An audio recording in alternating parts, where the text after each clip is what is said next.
কাশীপুর বাগান তার অন্তলীলার স্থান। কত তপস্যা, ধ্যান, সমাধি তার মহাসমাধির স্থান, সিদ্ধ স্থান। ওখানে ধ্যান করলে সিদ্ধ হয়। আমি তোমায় কি বলবো মা, আমি তো কিছুই জানি না। ঠাকুরের একখানি ছবি নিজের কাছে রেখো, আর জানবে তিনি সত্য। ঠাকুর তোমার কাছে রয়েছেন। তার কাছে কেঁদে কেঁদে মনের দুঃখ জানাবে, ব্যাকুল হয়ে কেঁদে কেঁদে বলো, ঠাকুর আমায় তোমার দিকে নাও, আমায় শান্তি দাও। এরকম করতে করতে তোমার প্রাণে শান্তি আপনি আসবে।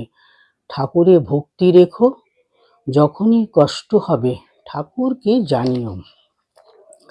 সে কি বাবা, ডুববে কি? ঠাকুরের সন্তান তোমরা, ডুববে কি? কখনোই না। ঠাকুর তোমাদের রক্ষা করবেন। ভয় কি বাবা? সর্বদার তরে জানবে যে ঠাকুর তোমাদের পেছনে রয়েছেন, আমি রয়েছি। আমি মা থাকতে ভয় কি? ঠাকুর যে বলে গেছেন, যারা তোমার কাছে আসবে আমি শেষকালে এসে তাদের হাতে ধরে নিয়ে যাব। যে যা খুশি করো না কেন, যে যেভাবে খুশি চলো না কেন, ঠাকুরকে শেষকালে আসতেই হবে তোমাদের নিতে। ঈশ্বর হাত পা দিয়েছেন, তারা তো ছুটবেই, তারা তাদের খেলা খেলবেই। মন্ত্রতন্ত্র কিছু নয় মা, ভক্তিই সব। ঠাকুরের মাঝে গুরু ইষ্ট সব পাবে, উনি সব। ঠাকুর ও আমাকে অভেদভাবে দেখবে, আর যখন যেভাবে দর্শন পাবে সেইভাবে ধ্যান স্তুতি করবে। ধ্যান হয়ে গেলেই পুজো শেষ হলো। এইখানে অর্থাৎ হৃদয়ে আরম্ভ ও এইখানে অর্থাৎ মস্তকে শেষ করবে।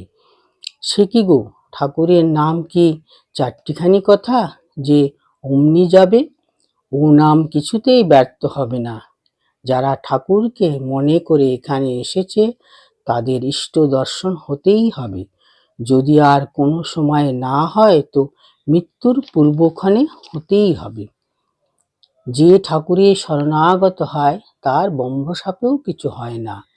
তোমার ভয় নাই, কোনো ভয় নাই। ঠাকুর একমাত্র রক্ষাকর্তা, এটি সর্বদা মনে রাখবে।